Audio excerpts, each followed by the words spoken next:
Well, the Central Narcotics Bureau is targeting the proliferation of new psychoactive substances, or NPS, in Singapore as supply rises exponentially worldwide. Now, these lab-produced substances mimic the effect of controlled drugs like cannabis and heroin and can be smuggled in the form of everyday items. With laws in place to deter them, authorities are calling for the public to be vigilant and to join the fight. Aslam Shah once more. Mr. Gopal Mahe is a psychotherapist helping others deal with drug abuse.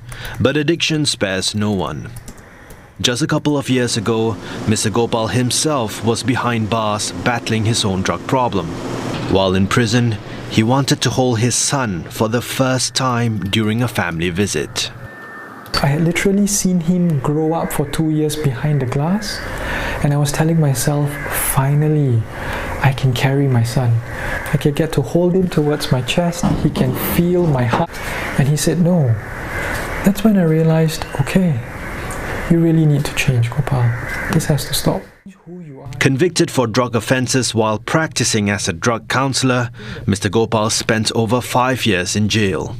His troubles began at 16 with alcohol. Then, psychoactive substances like LSD and psilocybin. I recall feeling really empty inside, looking at myself in my early mid-20s and asking myself, what is my life? Right? Is this what it is? Everybody knew the worst thing about me, and many people walked away. The ones who remained were the ones who accepted me, and that enabled me to work towards other parts of my life where restoration began. But not all abusers enjoy such strong support. So Mr. Gopal now dedicates his life to being that pillar to others. But he says the drug scene is getting more complicated now. Newer drugs are emerging and abusers starting their addiction as young as 14, influenced by the internet. It is very worrying because the uniqueness of NPS is you do not know the source and the origin and what's going into all of this. You've literally got people who are not trained and are becoming chemists and just creating these substances for people's consumption. It's not worth it. That's number one. That temporary, even that first try may actually lead on to long-term detrimental consequences. Today, there are over 1,000 types of NPS in the illegal drug scene. While not all appear on Singapore's shores, authorities say that syndicates are nimble and always finding ways to evade the law, which is why the community play a crucial role in drug prevention, even at home. Most of the abuse take place within closed doors, whether or not it's at home or whether it's at a friend's residence. So given that the children are at home, they'll probably spend a lot of time with their parents, and it's easier for the parents to look out for these telltale signs and engage their children before it's too late. Enforcement officers have to be at the top of the game as NPS can take various forms, like these tobacco packs and postage stamps. In an interview with CNA 938, Law and Home Affairs Minister K. Shanmugam says the rising number of NPS abusers locally is a concern. If we don't do anything, it will jump very high.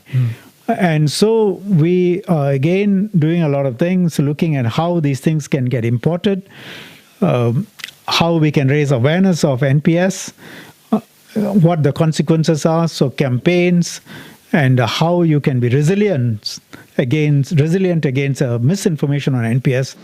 As authorities boost efforts to deter new abusers, rehabilitation remains key for current ones to ensure the door is always closed to drugs for good.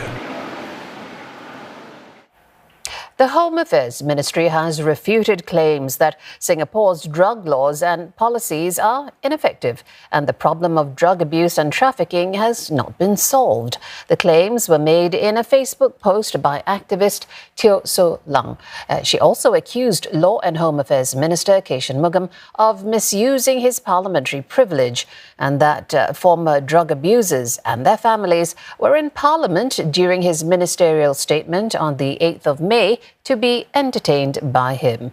The ministry says the drug problem cannot be permanently solved and there will be people who will abuse drugs. What Singapore can do is to try to reduce that number and save as many lives as it can.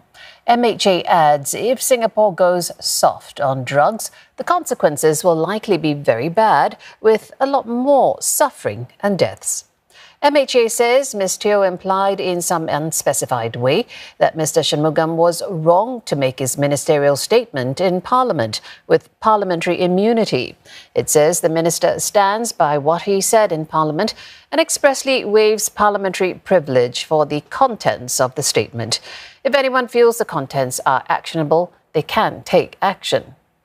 On inviting former drug abusers and their families to Parliament, MHA says it was to celebrate their courage and resilience in the rehabilitation journey. It adds that former abusers were moved by the tribute given to them and they were all aware of the media coverage for the event. The ministry says it regrets that Ms. Teo thinks so poorly of former drug abusers who are seeking to kick the habit.